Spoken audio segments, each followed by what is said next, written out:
Practicing critical awareness. Practicing critical awareness is about reality checking the messages and expectations that drive the never good enough gremlins. From the time we wake up to the time our head hits the pillow at night, we are bombarded with messages and expectations about every aspect of our lives. From magazine ads and TV commercials to movies and music, we are told exactly what we should look like, how much we should weigh, how often we should have sex, how we should parent, how we should decorate our houses, and which car we should drive. It's absolutely overwhelming, and, in my opinion, no one is immune. Trying to avoid media messages is like holding your breath to avoid air pollution. It's not going to happen. It's in our biology to trust what we see with our eyes. This makes living in a carefully edited, overproduced, and photoshopped world very dangerous. If we want to cultivate a resilient spirit and stop falling prey to comparing our ordinary lives with manufactured images, we need to know how to reality check what we see. We need to be able to ask and answer these questions. 1. Is what I'm seeing real? Do these images convey real life or fantasy?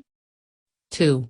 Do these images reflect healthy, wholehearted living, or do they turn my life, my body, my family, and my relationships into objects and commodities? 3. Who benefits by my seeing these images and feeling bad about myself?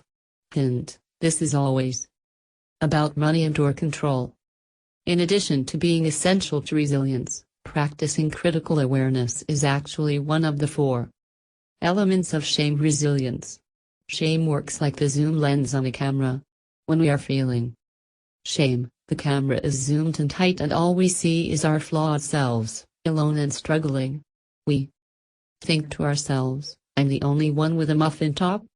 Am I the only one with a family who is messy, loud, and out of control? Am I the only one not having sex 4.3 times per week, with a Calvin Klein model? Something is wrong with me. I am alone.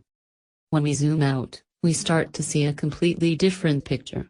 We see many people in the same struggle. Rather than thinking, I'm the only one, we start thinking, I can't believe it. You too? I'm normal? I thought it was just me.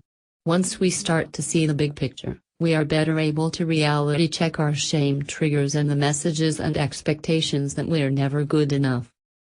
In my experiences as a teacher and shame researcher, I have found incredible insight and wisdom in the work of Gene Kilburn and Jackson Katz. Both Kilburn and Katz explore the relationship of media images to actual problems in the society, such as violence, the sexual abuse of children, pornography and censorship, masculinity and loneliness, teenage pregnancy, addiction, and eating disorders. Kilburn writes, advertising is an over $200 billion a year industry.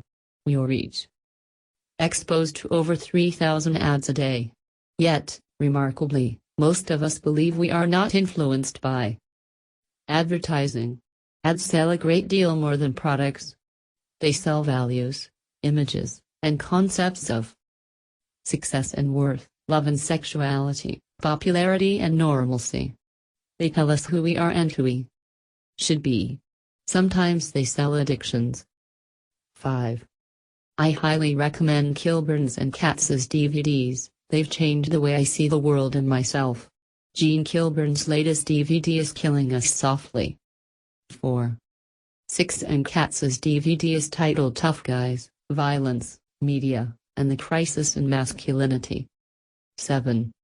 As I mentioned earlier, practicing spirituality brings perspective, meaning, and purpose to our lives. When we allow ourselves to become culturally conditioned to believe that we are not enough, and that we don't make enough or have enough, it damages our soul. This is why I think practicing critical awareness and reality checking is as much about spirituality as it is about critical thinking, numbing and taking the edge off. I talked to many research participants who were struggling with worthiness. When we talked about how they dealt with difficult emotions, such as shame, grief, fear, despair, disappointment, and sadness. I heard over and over about the need to numb and take the edge off of feelings that cause vulnerability, discomfort, and pain. Participants described engaging in behaviors that numb their feelings or help them to avoid experiencing pain. Some of these participants were fully aware that their behaviors had a numbing effect, while others did not seem to make that connection. When I interviewed the participants whom I describe as living a wholehearted life about the same topic, they consistently talked about trying to feel the feelings, staying mindful about numbing behaviors, and trying to lean into the discomfort of hard emotions. I knew this was a critically important finding in my research, so I spent several hundred interviews trying to better understand the consequences of numbing and how taking the edge off behaviors is related to addiction. Here's what I learned. 1. Most of us engage in behaviors, consciously or not, that help us to numb and take the edge off vulnerability, pain, and discomfort. 2. Addiction can be described as chronically and compulsively numbing and taking the edge off of feelings. 3. We cannot selectively numb emotions. When we numb the painful emotions, we also numb the positive emotions. The most powerful emotions that we experience have very sharp points, like the tip of a thorn. When they prick us, they cause discomfort and even pain. Just the anticipation or fear of these feelings can trigger intolerable vulnerability in us. We know it's coming. For many of us, our first response to vulnerability and pain of these sharp points is not to lean into the discomfort and feel our way through, but rather to make it go away. We do that by numbing and taking the edge off the pain with whatever provides the quickest relief. We can anesthetize with a whole bunch of stuff, including alcohol, drugs, food, sex, relationships, money, work, caretaking, gambling, staying busy, affairs, chaos, shopping, planning, perfectionism, constant change, and the internet. Before conducting this research, I thought that numbing and taking the edge off was just about addiction, but I don't believe that anymore. Now I believe that everyone numbs and takes the edge off, and that addiction is about engaging in these behaviors compulsively and chronically. The men and women in my study whom I would describe as fully engaged in wholehearted living were not immune to numbing. The primary difference seemed to be that they were aware of the dangers of numbing and had developed the ability to feel their way through high vulnerability experiences. I definitely believe that genetics and neurobiology can play a critical role in addiction, but I also believe that there are countless people out there struggling with numbing and taking the edge off, because the disease model of addiction doesn't fit their experiences as closely as a model that takes numbing processes into consideration. Not everyone's addiction is the same. When I first started my research, I was very familiar with addiction. If you've read I Thought It Was Just Me, or if you follow my blog, you probably know that I've been sober for close to 15 years. I've always been very upfront about my experiences, but I haven't written about it in great detail. Because until I started working through this new research on wholeheartedness, I didn't really understand it. Now I get it. My confusion stemmed from the fact that I never have felt completely in sync with the recovery community. Abstinence and the 12 steps are powerful and profoundly important principles in my life, but not everything about the recovery movement fits for me. For example, millions of people owe their lives to the power that comes from saying, "Hi, I'm name, and I'm an alcoholic." That's never fit for me. Even though I'm grateful for my sobriety, and I'm convinced that it has radically changed my life, saying those words has always felt disempowering and strangely disingenuous for me. I have often wondered if I felt out of place because I quit so many things at one time. My first sponsor couldn't figure out what meeting I needed and was perplexed by my very high bottom. I quit drinking because I wanted to learn more about true self, and my wild party girl persona kept getting in the way. She looked at me one night and said, "You have the buka platter of addictions, a little bit of everything. To be safe, it would be best if you just quit drinking, smoking, comfort eating, and getting in your family's business."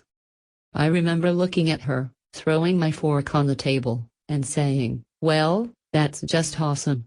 I guess I'll have some free time on my hands for all of the meetings." I never found my meeting. I quit drinking and smoking the day after I finished my master's degree and made my way through enough meetings to work the steps and get 1 year of sobriety under my belt. Now I know why. I've spent most of my life trying to outrun vulnerability and uncertainty. I wasn't raised with the skills and emotional practice needed to lean into discomfort, so over time I basically became a take the edge off-aholic. But they don't have meetings for that.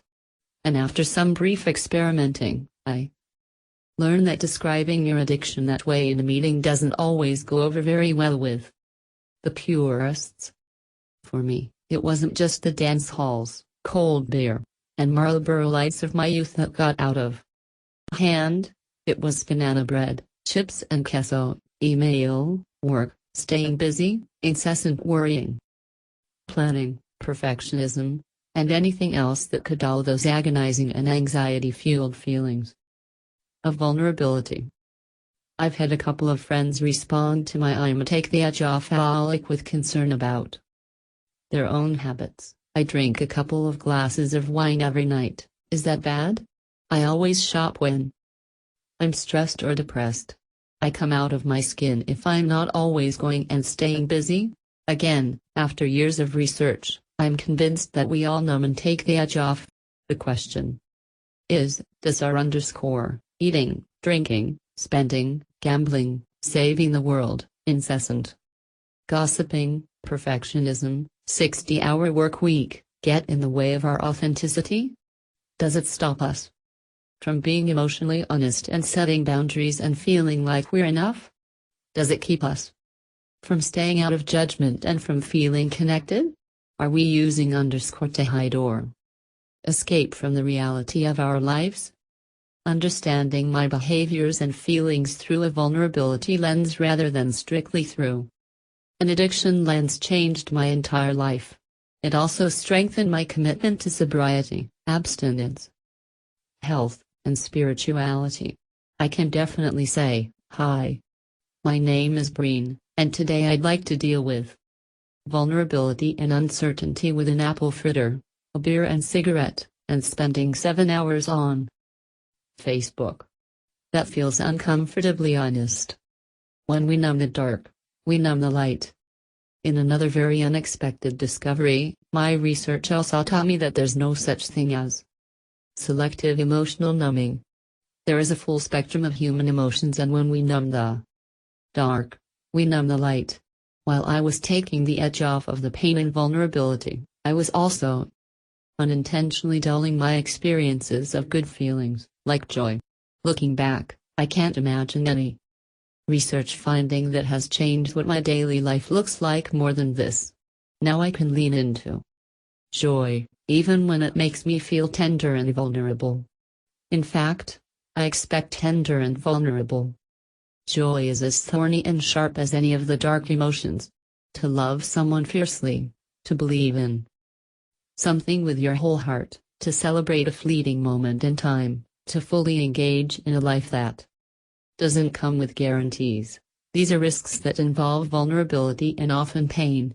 When we lose our tolerance for discomfort, we lose joy. In fact, addiction research shows us that an intensely positive experience is as likely to cause relapse as an intensely painful experience. 8. We can't make a list of all of the bad emotions and say, "I'm going to numb these," and then make a list of the positive emotions and say, "I'm going to fully engage in these." You can imagine the vicious cycle this creates. I don't experience much joy, so I have no reservoir to draw from when hard things happen. They feel even more painful, so I numb. I numb so I don't experience joy. And so on. More on joy is coming in the next chapter. For now, as the sharp edges have started to come back. In my own life, I'm learning that recognizing and leaning into the discomfort of vulnerability teaches us how to live with joy, gratitude, and grace. I'm also learning that the uncomfortable and scary leaning requires both spirit and resilience. The most difficult thing about what I'm proposing in this chapter is captured by a question that I get a lot, especially from my colleagues in the academic world: is spirituality a necessary component for resilience? The answer is yes. Feelings of hopelessness, fear, blame, pain, discomfort, vulnerability, and disconnection sabotage resilience. The only experience that seems broad and fierce enough to combat a list like that is the belief that we're all in this together and that something greater than us has the capacity to bring love and compassion into our lives. Again, I didn't find that any one interpretation of spirituality has the corner on the resilience market. It's not about denominations or dogma. Practicing spirituality is what brings healing and creates resilience. For me, spirituality is about connecting with God, and I do that most often through nature, community, and music. We all have to define spirituality in a way that inspires us. Whether we're overcoming adversity, surviving drama, or dealing with stress and anxiety, having a sense of purpose, meaning, and perspective in our lives allows us to develop understanding and move forward. Without purpose, meaning, and perspective, it is easy to lose hope, numb our emotions, or become overwhelmed by our circumstances. We feel reduced, less capable, and lost in the face of struggle. The heart of spirituality is connection. When we believe in that inextricable connection, we don't feel alone. Dig deep. Get deliberate. A good friend of mine heard this wonderful intention-setting reminder during a 12-step meeting. I love it. It's called the vowel check, AUE. Equals have I been abstinent today? However you define that, I find it a little more challenging when it comes to things like food, work, and the computer. E equals have I exercised today? I equals what have I done for myself today? O equals what have I done for others today? U equals am I holding on to unexpressed emotions today? Y equals yeah. What is something good that's happened today? Get inspired. I'm inspired by this quote from writer and researcher Elizabeth Kubler-Ross: people are like stained glass windows. They sparkle and shine when the sun is out, but when the darkness sets in, their beauty is revealed only if there is a light from within. I really do believe the light that I saw within the resilient people I interviewed was their spirit. I love the idea of being lit from within. Get going? I love daily meditations and prayers. Sometimes the best way for me to get going is quiet prayer. How do you dig deep? Earlier I mentioned how surprised I was to see certain concepts from my research emerge in pairs or groups. These collections of concepts have created major paradigm shifts for me in terms of the way I think about my life and the choices I make every day. A good example of this is the way that love and belonging go together. Now I understand that in order to feel a true sense of belonging, I need to bring the real me to the table, and that I can only do that if I'm practicing self-love. For years I thought it was the other way around. I'll do whatever it takes to fit in, I'll feel accepted, and that will make me like myself better. Just typing those words and thinking about how many years I spent living that way makes me weary. No wonder I was tired for so long. In many ways, this research has not only taught me new ways to think about how I want to live and love, it's taught me about the relationship between my experiences and choices. One of the most profound changes in my life happened when I got my head around the relationship between gratitude and joy. I always thought that joyful people were grateful people. I mean, why wouldn't they be? They have all of that goodness to be grateful for. But after spending countless hours collecting stories about joy and gratitude, 3 powerful patterns emerged. Without exception, every person I interviewed who described living a joyful life or who described themselves as joyful, actively practiced gratitude and attributed their joyfulness to their gratitude practice. Both joy and gratitude were described as spiritual practices that were bound to a belief in human interconnectedness and a power greater than us.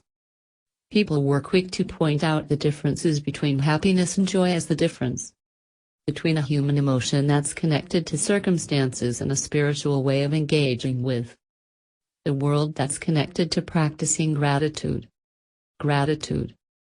When it comes to gratitude, the word that jumped out at me throughout this research process is practice. I don't necessarily think another researcher would have been so taken aback, but as someone who thought that knowledge was more important than practice, I found these words to be a call to action. In fact, it's safe to say that reluctantly recognizing the importance of practice sparked my 2007 breakdown spiritual awakening. For years, I subscribed to the notion of an attitude of gratitude.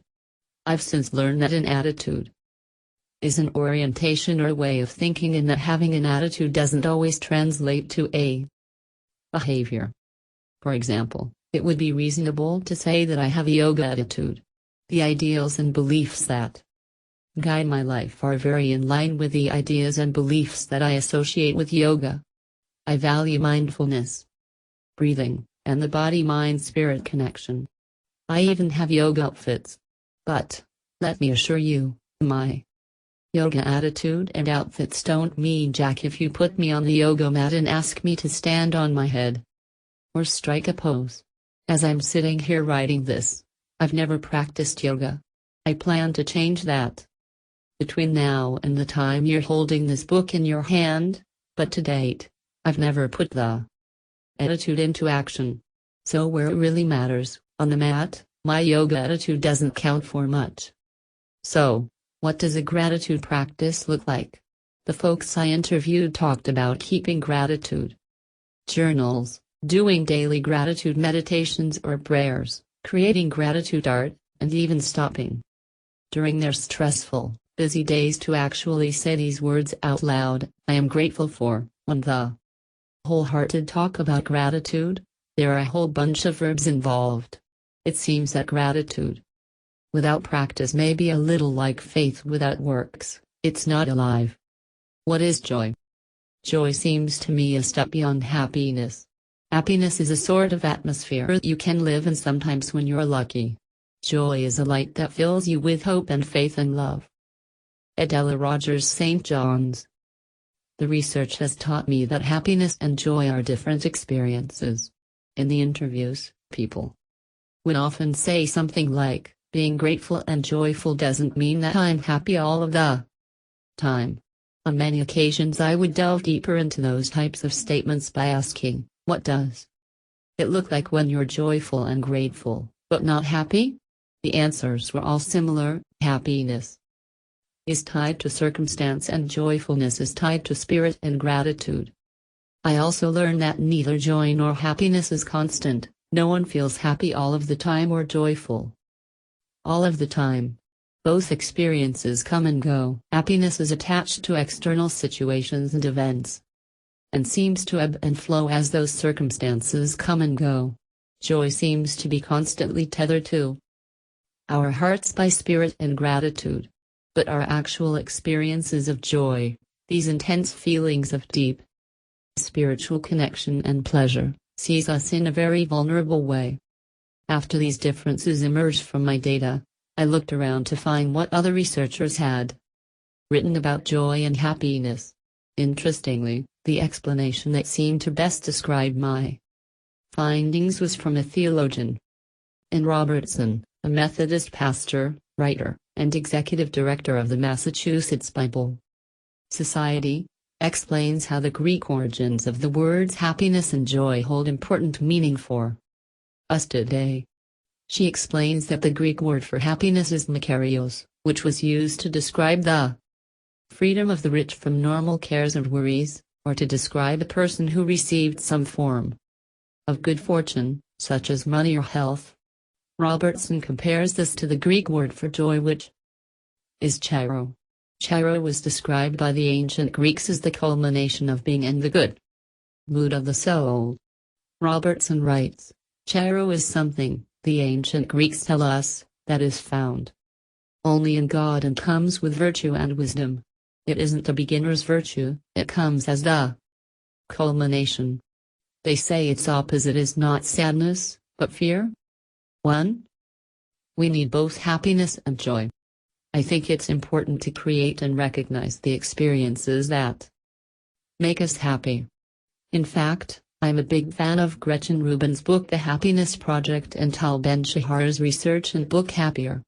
But in addition to creating happiness in our lives, I've learned that we need to cultivate the spiritual practices that lead to joyfulness, especially gratitude. In my own life, I'd like to experience more happiness, but I want to live from a place of gratitude and joy. To do this, I think we have to take a hard look at the things that get in the way of gratitude and joy, and to some degree, even happiness. Scarcity and fear of the dark. The very first time I tried to write about what gets in the way of gratitude and joy, I was sitting on the couch in my living room with my laptop next to me and my research memo journal in my hands. I was tired, and rather than writing, I spent an hour staring at the twinkle lights hanging over the entryway into my dining room. I'm a huge fan of those little clear, sparkly lights. I think they make the world look prettier, so I keep them in my house year-round. As I sat there flipping through the stories and gazing at the twinkle lights, I took out a pen and wrote this down. Twinkle lights are the perfect metaphor for joy. Joy is not a constant. It comes to us in moments, often ordinary moments. Sometimes we miss out on the bursts of joy because we're too busy chasing down extraordinary moments. Other times, we're so afraid of the dark that we don't dare let ourselves enjoy the light. A joyful life is not a floodlight of joy. That would eventually become unbearable. I believe a joyful life is made up of joyful moments gracefully strung together by trust, gratitude, inspiration, and faith. For those of you who follow my blog, you'll recognize this as the mantra for my gratitude posts. On Fridays that I call TGIF. I turned this quote into a small badge, and part of my gratitude practice is a weekly post about what I'm trusting, what I'm grateful for, what inspires me, and how I'm practicing my faith. It's incredibly powerful to read everyone's comments. Joy and gratitude can be very vulnerable and intense experiences. We are an anxious people, and many of us have very little tolerance for vulnerability. Our anxiety and fear can manifest as scarcity. We think to ourselves, I'm not going to allow myself to feel this joy because I know it won't last. Acknowledging how grateful I am is an invitation for disaster. I'd rather not be joyful than have to wait for the other shoe to drop. Fear of the dark. I've always been prone to worry and anxiety, but after I became a mother, negotiating joy, gratitude, and scarcity felt like a full-time job. For years, my fear of something terrible happening to my children actually prevented me from fully embracing joy and gratitude. Every time I came too close to softening into sheer joyfulness about my children and how much I love them, I'd picture something terrible happening. I'd picture losing everything in a flash. At first I thought I was crazy.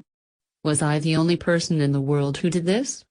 As my therapist and I started working on it, I realized that my too good to be true was totally related to fear, scarcity, and vulnerability. Knowing that those are pretty universal emotions, I gathered up the courage to talk about my experiences with a group of 500 parents who had come to one of my parenting lectures. I gave an example of standing over my daughter watching her sleep, feeling totally engulfed in gratitude, then being ripped out of that joy and gratitude by images of something bad happening to her. You could have heard a pin drop. I thought, oh, God. I'm crazy, and now they're all sitting there. Like, she's a nut. How do we get out of here? Then all of a sudden I heard the sound of a woman toward the back starting to cry. Not sniffle cry, but sob cry. That sound was followed by someone from the front shouting out, "Oh my God. Why do we do that? What does it mean?" The auditorium erupted in some kind of crazy parent revival. As I had suspected, I was not alone. Most of us have experienced being on the edge of joy only to be overcome by vulnerability and thrown into fear. Until we can tolerate vulnerability and transform it into gratitude, intense feelings of love will often bring up the fear of loss. If I had to sum up what I've learned about fear and joy, this is what I would say. The dark does not destroy the light, it defines it. It's our fear of the dark that casts our joy into the shadows. Scarcity. These are anxious and fearful times, both of which bred scarcity. We are afraid to lose what we love the most, and we hate that there are no guarantees.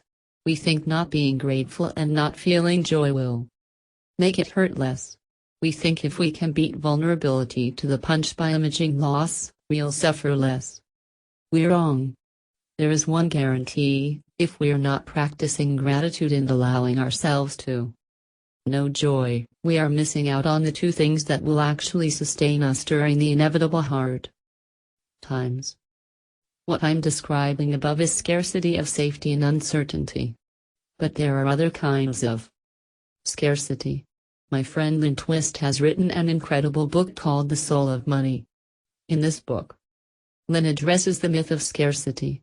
She writes, "For me, and for many of us, our first walking thought of the day is I didn't get enough sleep.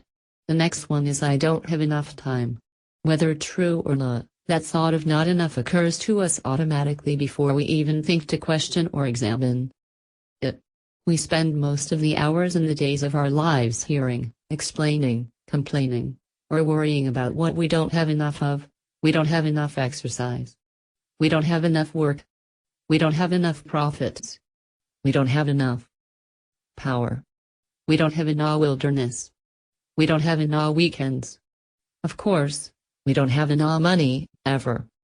We are not thin enough, we are not smart enough, we are not pretty enough or fit enough or educated or successful enough, or rich enough, ever. Before we even sit up in bed, before our feet touch the floor, we are already inadequate, already behind, already losing, already lacking something. And by the time we go to bed at night, our minds race with a litany of what we didn't get, or didn't get done, that day. We go to sleep burdened by those thoughts and wake up to the reverie of lack. What begins as a simple expression of the hurried life, or even challenged life, grows into the great justification for an unfulfilled life. 2. As I read this passage, it makes total sense to me why we're a nation hungry for more joy, because we're starving from a lack of gratitude. Lynn says that addressing scarcity doesn't mean searching for abundance but rather choosing a mindset of sufficiency. We each have the choice in any setting to step back and let go of the mindset of scarcity. Once we let go of scarcity, we discover the surprising truth of sufficiency. By sufficiency, I don't mean a quantity of anything. Sufficiency isn't 2 steps up from poverty, or 1 step short of abundance. It isn't a measure of barely enough or more than enough. Sufficiency isn't an amount at all. It is an experience, a context we generate, a declaration, a knowing that there is enough, and that we are enough. Sufficiency resides inside of each of us, and can call it forward. It is a consciousness, an attention, an intentional choosing of the way we think about our circumstances. 3. Scarcity is also great fuel for the gremlins. In my earlier shame research and in this more recent research, I realized how many of us have bought into the idea that something has to be extraordinary if it's going to bring us joy. And I thought it was just me. I write, we seem to measure the value of people's contributions, and sometimes their entire lives, by their level of public recognition. In other words, Worth is measured by fame and fortune. Our culture is quick to dismiss quiet, ordinary, hard-working men and women. In many instances, we equate ordinary with boring or, even more dangerous, ordinary has become synonymous with meaningless. 4. I think I learned the most about the value of ordinary from interviewing men and women who have experienced tremendous loss, such as the loss of a child, violence, genocide, and trauma. The memories that they held most sacred were the ordinary, everyday moments.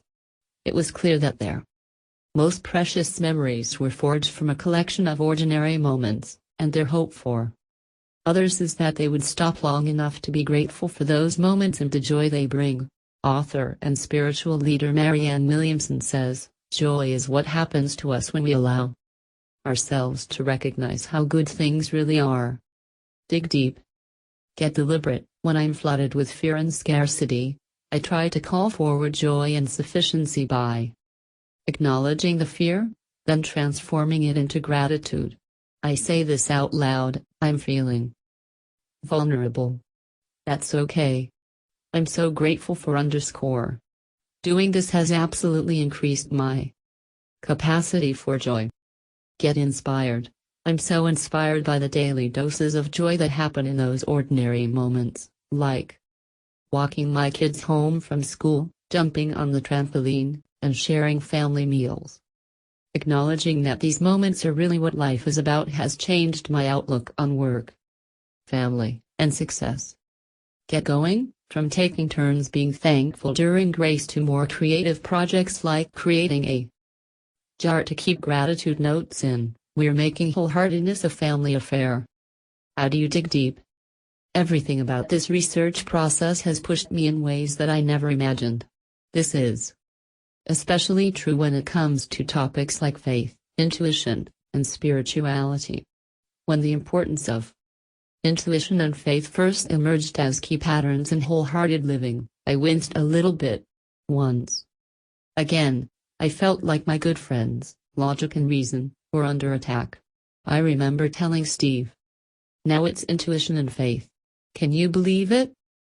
He replied, "I'm surprised that you're surprised. You work off of faith and your gut all of the time." He took me off guard with his comment. I sat down next to him and said, "Yeah, I know I'm a gut and faith kinda girl, but I guess I'm not very intuitive." Read this definition from the dictionary. Intuition is direct perception of truth or fact, independent of any reasoning process. 1. Steve chuckled. "So, maybe the definition doesn't match what you're learning from the data. You'll write a new one. It won't be the first time." I spent a year focusing on intuition and faith. I interviewed and collected stories so that I could get my head and heart around what it means to cultivate intuition and trust faith. I was surprised by what I learned. Intuition. Intuition is not independent of any reasoning process. In fact, psychologists believe that intuition is a rapid-fire, unconscious associating process, like a mental puzzle. The brain makes an observation, scans its files, and matches the observation with existing memories, knowledge, and experiences. Once it puts together a series of matches, we get a gut on what we've observed. Sometimes our intuition or our gut tells us what we need to know, other times it actually steers us toward fact-finding and reasoning. As it turns out, intuition may be the quiet voice within, but that voice is not limited to one message. Sometimes our intuition whispers, "Follow your instincts." Other times it shouts, "You need to check this out, we don't have enough information." In my research, I found that what silences our intuitive voice is our need for certainty. Most of us are not very good at not knowing. We like sure things and guarantees so much that we don't pay attention to the outcomes of our brain's matching process.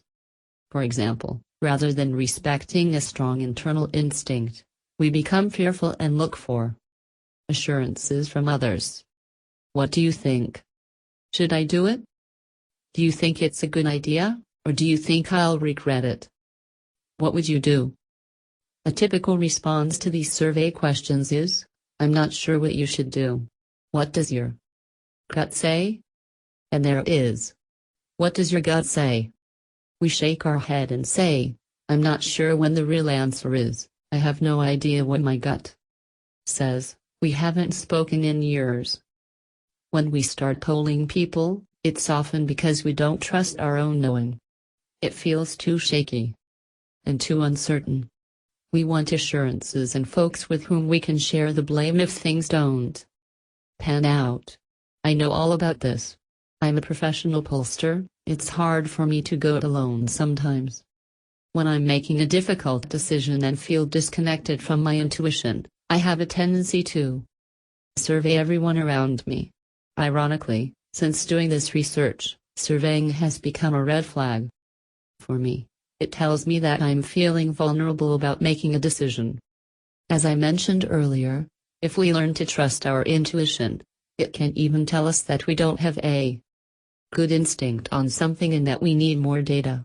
Another example of how our need for certainty sabotages our intuition is when we ignore our gut's warning to slow down, gather more information, or reality check our expectations.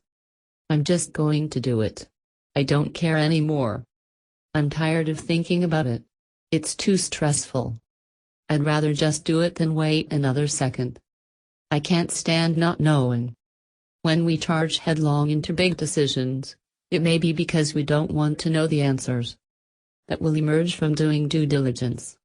We know that fact-finding might lead us away from what we think we want. I always tell myself, if I'm afraid to run the numbers or put pencil to paper, I shouldn't do it. When we just want to get the decision-making over with, it's a good idea to ask ourselves whether we simply can't stand the vulnerability of being still long enough to think it through and make a mindful decision. So, as you can see, intuition isn't always about accessing the answers from within. Sometimes when we've tapped into our inner wisdom, it tells us that we don't know enough to make a decision without more investigation. Here's the definition I crafted from the research. Intuition is not a single way of knowing. It's our ability to hold space for uncertainty and our willingness to trust the many ways we've developed knowledge and insight, including instinct, experience, faith, and reason. Faith. I've come to realize that faith and reason are not natural enemies. It's our human need for certainty and our need to be right that have pitted faith and reason against each other in an almost reckless way. We force ourselves to choose and defend one way of knowing the world at the expense of the other. I understand that faith and reason can clash and create uncomfortable tensions. Those tensions play out in my life, and I can feel them in my bones. But this work has forced me to see that it's our fear of the unknown and our fear of being wrong that create most of our conflict and anxiety. We need both faith and reason to make meaning in an uncertain world. I can't tell you how many times I've heard the terms having faith in my interviews with men and women who are living the wholehearted journey. At first I thought that faith meant there's a reason for everything. I personally struggled with that because I'm not comfortable with using God or faith or spirituality to explain tragedy. It actually feels like substituting certainty for faith when people say, there's a reason for everything. But I quickly learned from the interviews that faith meant something else to these people. Here's how I define faith based on the research interviews. Faith is a place of mystery, where we find the courage to believe in what we cannot see and the strength to let go of our fear of uncertainty. I also learned that it's not always the scientists who struggle with faith and the religious who fully embrace uncertainty. Many forms of fundamentalism and extremism are about choosing certainty over faith. I love this from theologian Richard Rohr. My scientist friends have come up with things like principles of uncertainty and dark holes. They're willing to live inside imagined hypotheses and theories. But many religious folks insist on answers that are always true. We love closure, resolution, and clarity. while thinking that we are people of faith. How strange that the very word faith has come to mean its exact opposite. 3. Faith is essential when we decide to live and love with our whole hearts in a world where most of us want assurances before we risk being vulnerable and getting hurt. To say, I'm going to engage wholeheartedly in my life requires believing without seeing. Dig deep. Get deliberate. Letting go of certainty is one of my greatest challenges. I even have a physical response to not knowing. It's anxiety and fear and vulnerability combined. That's when I have to get very quiet and still. With my kids in my busy life, that can mean hiding in the garage or driving around the block. Whatever it takes, I have to find a way to be still so I can hear what I'm saying. Get inspired. The process of reclaiming my spiritual and faith life was not an easy one, hence the 2007 breakdown Spiritual Awakening.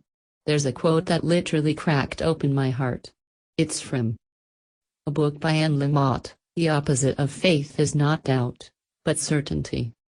For her books about faith and grace inspire me. 5. I'm inspired by and thankful for When the Heart Waits by Sue Monk Kidd. 6. And Pema Chodron's Comfortable with Uncertainty. 7. They saved me. And last, I absolutely love this quote from Paulo Coelho's The Alchemist. Intuition is really a sudden immersion of the soul into the universal current of life, where the histories of all people are connected, and we are able to know everything, because it's all written there. 8. Get going. When I'm really scared or unsure, I need something right away to calm my cravings for certainty. For me, the serenity prayer does the trick. God, grant me the serenity to accept the things I cannot change, the courage to change the things I can, and the wisdom to know the difference. Amen. How do you dig deep? Some of my best childhood memories involve creativity, and almost all of them are from the years that we lived in New Orleans, in a funky, pink stucco duplex a couple of blocks from Tulane University. I remember my mom and me spending hours painting wooden keychains shaped like turtles and snails, and making crafts out of sequins and felt with my friends. I can vividly see my mom and her friends in their bell-bottoms coming home from the market in the French Quarter and making stuffed merleitans and other delicious dishes. I was so fascinated with helping her in the kitchen that one Sunday afternoon she and my dad let me cook alone. They said I could make anything I wanted with any ingredient that I wanted. I made oatmeal raisin cookies with crawfish boil spices instead of cinnamon. The entire house stank for days. My mom also loved to sew. She made matching shift dresses that she and I wore, along with my doll, who also had her own tiny matching dress. It's so strange to me that all of these memories that involve creating are so real and textured to me. I can almost feel them and smell them. They also hold so much tender meaning. Sadly, my memories of creating end around age 8 or 9. In fact, I don't have a single creativity memory after about 5th grade. That was the same time that we moved from our tiny house in the Garden District to a big house in a sprawling Houston suburb. Everything seemed to change. In New Orleans, every wall in our house was covered with art done by my mom or a relative or us kids. And homemade curtains hung over every window. The art and curtains may have been out of necessity, but I remember it being beautiful. In Houston, I remember walking into some of my new neighbors' houses and thinking that their living rooms looked like the lobby of a fancy hotel. I vividly remember thinking at the time, like a Howard Johnson or a Holiday Inn. There were long heavy drapes, big sofas with matching chairs, and shiny glass tables. There were plastic plants with hanging vines strategically sitting on top of armoires, and dried flowers in baskets decorating the tops of tables. Strangely, everyone's lobby kinda looked the same. While the houses were all the same and fancy, The school was a different story. In New Orleans, I went to a Catholic school and everyone looked the same, prayed the same, and, for the most part, acted the same. In Houston I started public school, which meant no more uniforms. In this new school, cute clothes counted. And not homemade cute clothes, but clothes from the mall. In New Orleans, my dad worked during the day and was a law student at Loyola at night. There was always an informal and fun feel to our lives there. Once we got to Houston, he dressed up every morning and commuted to an oil and gas corporation along with every other father in our neighborhood. Things changed, and in many ways that move felt like a fundamental shift for our family. My parents were launched on the accomplishments and acquisitions track, and creativity gave way to that stifling combination of fitting in and being better than, also known as comparison. Comparison is all about conformity and competition. At first it seems like conforming and competing are mutually exclusive, but they're not. When we compare, we want to see who or what is best out of a specific collection of like things. We may compare things like how we parent with parents who have totally different values or traditions than us, but the comparisons that get us really riled up are the ones we make with the folks living next door, or on our child's soccer team, or at our school. We don't compare our houses to the mansions across town, we compare our yard to the yards on our block. When we compare, we want to be the best or have the best of our group. The comparison mandate becomes this crushing paradox of fit in and stand out. It's not cultivate self-acceptance, belonging, and authenticity. It's be just like everyone else, but better.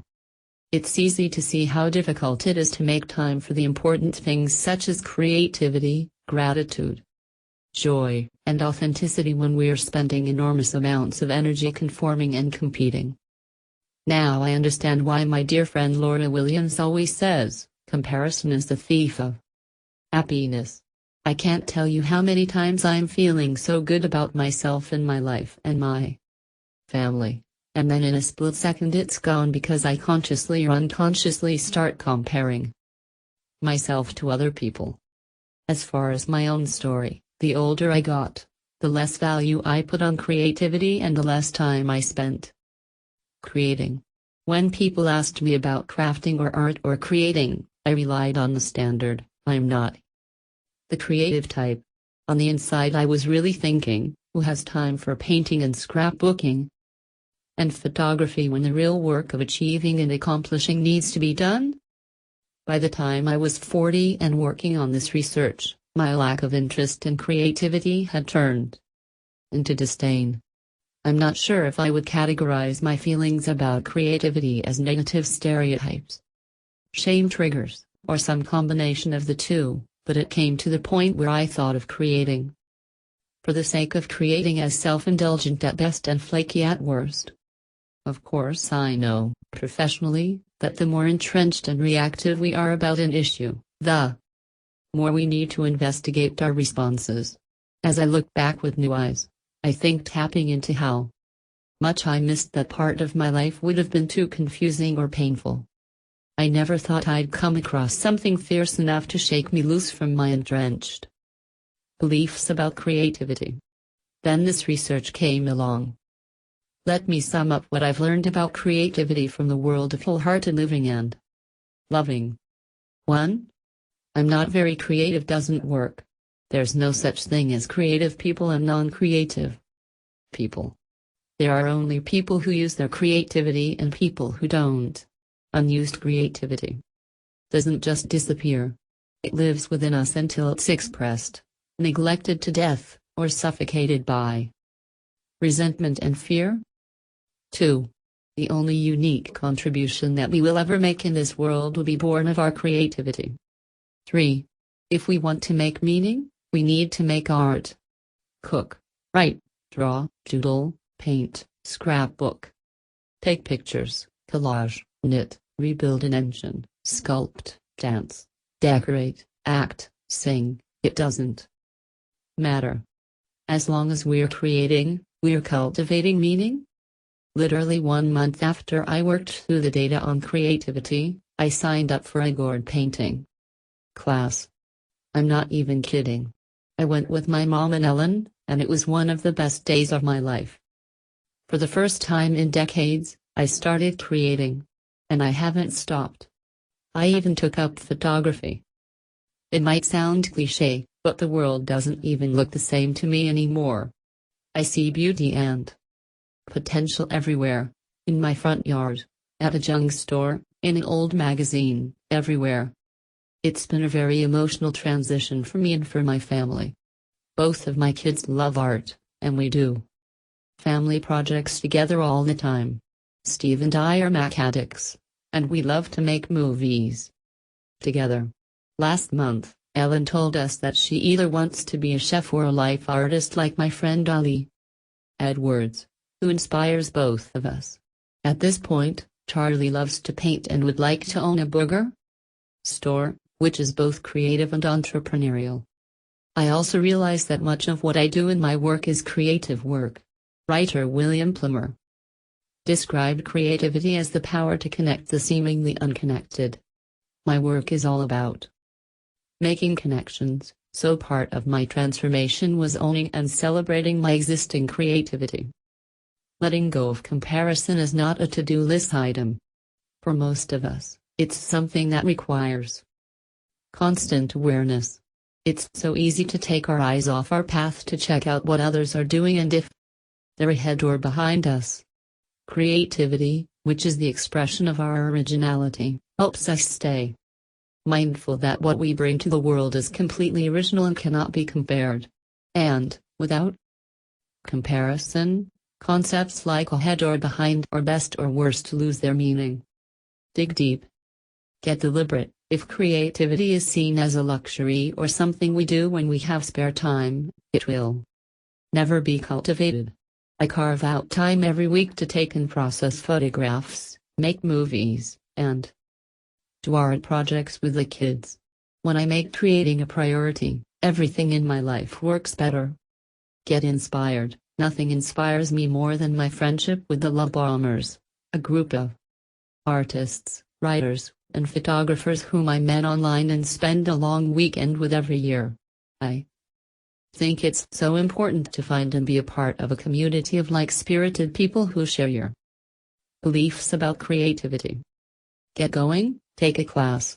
Risk feeling vulnerable and new and imperfect and take a class. There are wonderful online classes if you need more flexibility. Try something that scares you or something you've dreamt about trying. You never know where you'll find your creative inspiration. How do you dig deep? At times, when I was interviewing people for my research, I felt like an alien, like a visitor trying to figure out the customs and habits of people living lives that looked incredibly different from mine. There were many awkward moments when I struggled to understand what they, the wholehearted, were doing and why. Sometimes the concepts were so foreign to me that I didn't have the language to name them. This was one of those times. I remember telling one of my colleagues, "These wholehearted people fool around a lot." She laughed and asked, "Fool around? How?"